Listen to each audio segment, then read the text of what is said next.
पंजाब में गेहूं की सरकारी खरीद एमएसपी पर जारी है और इसमें अब तेजी दर्ज की गई है। सामने आई खबर के मुताबिक रविवार को इसमें अच्छी तेजी आई और खरीद का आंकड़ा 10 लाख टन के पार जा पहुंचा। पंजाब में गेहूं खरीद को लेकर जारी आंकड़ों की बात की जाए तो रविवार को पूरे राज्य में कुल आवक का 88% से ज्यादा हिस्सा खरीदा गया, जो मौजूदा रबी मार्केटिंग सीजन के दौरान सरकारी खरीद की तेज रफ्तार को दिखाता है। बता दें कि केवल रविवार को ही पंजाब में मंडियों और सरकारी खरीद केंद्रों पर खरीद का आंकड़ा उस दिन की कुल आवक का 99.23% रहा। पंजाब में गेहूं की कुल आवक रविवार को 10,41,681 मीट्रिक टन दर्ज की गई, जिसमें से 10,33,755 मीट्रिक टन की खरीद की गई है। इस तरह रविवार शाम तक पंजाब में कुल 38,72,735 मीट्रिक टन आवक में से कुल खरीद का आंकड़ा 34,16,926 मीट्रिक टन रहा। इस तरह आंकड़े बता रहे हैं कि पंजाब में गेहूं की खरीद में अच्छी तेजी आई है और शनिवार शाम के 84% से बढ़कर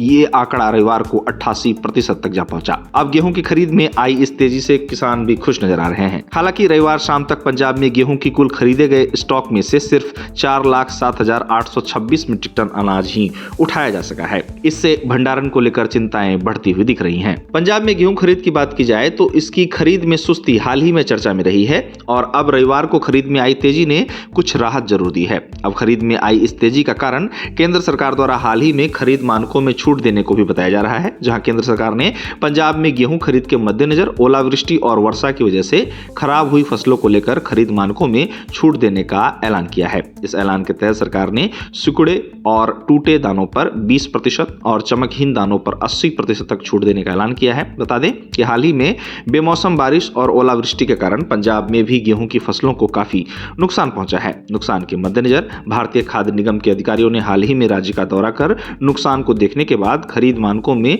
छूट देने की सिफारिश केंद्र सरकार से की थी और अब राजस्थान और हरियाणा के बाद पंजाब के गेहूं किसानों के लिए भी खरीद मानकों में छूट देने का ऐलान केंद्र सरकार द्वारा किया गया है। बता दें कि पंजाब में गेहूं खरीद और मौसम की मार की वजह से खरीद मानकों में दी गई छूट राजस्थान और हरियाणा से अधिक है। बता दें कि हरियाणा में सरकार द्वारा 70% चमकहीन दाने और 15% तक टूटे और सिकुड़े दाने पर छूट दी गई है। गौरतलब है कि इस बार देश के कई राज्यों में गेहूं की फसल को बेमौसम बारिश, ओलावृष्टि और तेज हवाओं का सामना करना पड़ा है, जिससे गेहूं की फसल प्रभावित हुई है। पंजाब में गेहूं की फसल को सबसे ज्यादा नुकसान पंजाब के फाजिल्का जिले में हुआ है। इसके बाद मुक्तसर और भटिंडा में फसलों को सबसे ज्यादा नुकसान पहुंचने की बात कही गई है। इसके अलावा मोंगा, अमृतसर, मानसा और फिरोजपुर जैसे जिलों में फसल को बेमौसम बारिश और ओलावृष्टि से नुकसान पहुंचने की बात कही जा रही है। बताया गया है कि सबसे अधिक नुकसान 31 मार्च से 1 अप्रैल के बीच दर्ज किया गया, जहां इस दौरान 81,112 एकड़ में खड़ी गेहूं की फसल